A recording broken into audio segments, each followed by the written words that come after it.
আসসালামু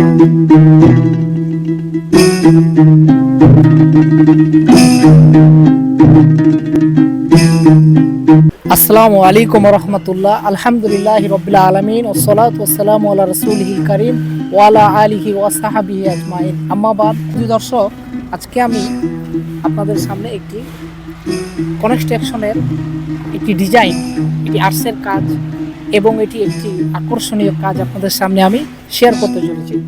চলুন সেই কাজটি আপনাদের সাথে আমি শেয়ার করি। এবং পূর্বে আপনাদেরকে আমি বলি, এই কাজটি যিনি ডিজাইন করেছেন তিনি হচ্ছেন ভেন আর্কিটেক্ট থেকে এই কাজটি ডিজাইন করা হয়েছে। তবে যে বিষয়টি নিয়ে কথা বলতে চলেছি সেটা নিয়ে কথা বলি। সুধী দর্শক, আমি কথা বলতে চলেছি সেই কালেমাটি নিয়ে, যেটি আপনারা আমার পিছনের ক্যামেরা দিয়ে দেখতেছেন। সেটির কাজ চলতেছে এবং এটি কমপ্লিট কাজটাই আপনাদের সামনে আমি তুলে ধরতে চলেছি। আপনারা জানেন যে মসজিদ এমন একটি ঘর যেটি আল্লাহ সুবহানাহু ওয়া তাআলার পবিত্র একটি ঘর, যেখানে আমি আপনি সবাই যেখানে গিয়ে একটু প্রশান্তি, একটু শান্তি আমরা সেখানে উপভোগ করি। এবং সেই মসজিদটি যদি আমাদের সেই পুরনো মসজিদগুলোর মতো হয় তবে তো আর বলাই লাগে না। কারণ যতগুলো স্থাপনা পুরনো আছে এগুলোতে আমরা যতটুকু নামাজ পড়ে এবং সেই জায়গাগুলোতে গেলে যতটুকু আমরা মজা পাই, আনন্দ পাই, আমাদের চোখ জুড়িয়ে যায়, সেই টাইপের একটি মসজিদ ভেন আর্কিটেক্ট থেকে করা হচ্ছে আমাদের চিটাগংয়ে। তো সেই মসজিদের একটি অংশ হচ্ছে কালেমায়ে তাইয়্যিবা, এটি ব্রিকের মাধ্যমেই লেখা হচ্ছে। তো আপনারা জানেন যে ব্রিক এমন একটি জিনিস যেটি আপনি প্লাস্টার রঙের চাইতে অনেক দীর্ঘ হয়। এর জন্য আমাদের কোনো প্রমাণ বা কোনো যুক্তি আপনাকে দেওয়া লাগবে না, কারণ পুরনো যেসব মসজিদগুলো সেগুলোই কিন্তু ব্রিকের মাধ্যমে শুধু স্থাপনা করা হয়েছে। তো সেই টাইপের একটি মসজিদ করা হচ্ছে। আর ওই মসজিদের সামনেই আল্লাহ পাক সুবহানাহু ওয়া তাআলার এবং আমাদের ইসলামের যে মূল একটি কালেমা, সেই কালেমায়ে তাইয়্যিবা লা ইলাহা ইল্লাল্লাহু মুহাম্মাদুর রাসূলুল্লাহ সাল্লাল্লাহু আলাইহি সাল্লাম, সেই কালেমাটি নিয়ে আজকে আমি কথা বলতে চলেছি। শুধু দর্শক, এই কালেমাটি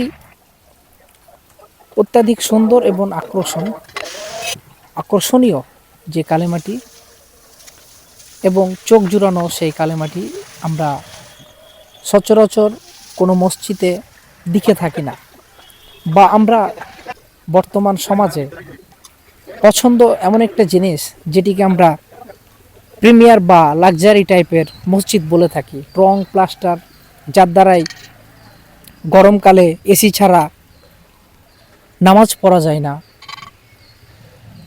এরকম মসজিদ আমরা আসলেই পছন্দ বা তৈরি করে থাকি। কিন্তু আমরা পছন্দর তালিকায় আমরা সেই সাইড গম্বুজের মসজিদ, চাঁপাইনবাবগঞ্জের সোনা মসজিদ, অনেক মসজিদই গিয়ে আমরা দেখে থাকি। এগুলোতে আমরা ছবি তুলে গিয়ে পছন্দ করি। গরমকালে খুব ঠান্ডা প্রশান্তি আমরা ওখানে অনুভূতি কাটাই।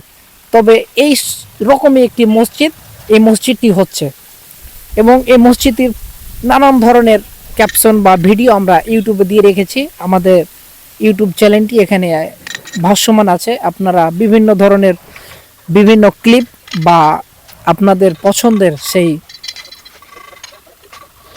তালিকায় আমাদের এই মসজিদটা ইনশাল্লাহ যাবে। এবং আপনারা আমার এই কাজটা আপনাদের কতটা সুন্দর হয়েছে বা কতটা আকর্ষণীয় হয়েছে, কমপ্লিট সেই কালেমাটি আমরা আপনাদের এখানে তুলে ধরেছি। তবে অবশ্যই কমেন্টে জানাবেন এবং আমাদেরকে আপনার মতটা একটু জানাবেন কমেন্টে, বিশেষ করে। ধন্যবাদ, ভালো থাকবেন সবাই। আল্লাহ পাক সুবহানাহু ওয়া তাআলা সবাইকে ভালো রাখুক এবং আমাকেও ভালো রাখুক। আল্লাহর একটি কালেমা এই অধমকে দিয়ে লিখিয়েছে, যতদিন থাকবে, যতদিন মানুষ পড়বে ততদিন আমার সওয়াব হবে ইনশাআল্লাহ। আসসালামু আলাইকুম ওয়া রাহমাতুল্লাহি ওয়া বারাকাতুহু।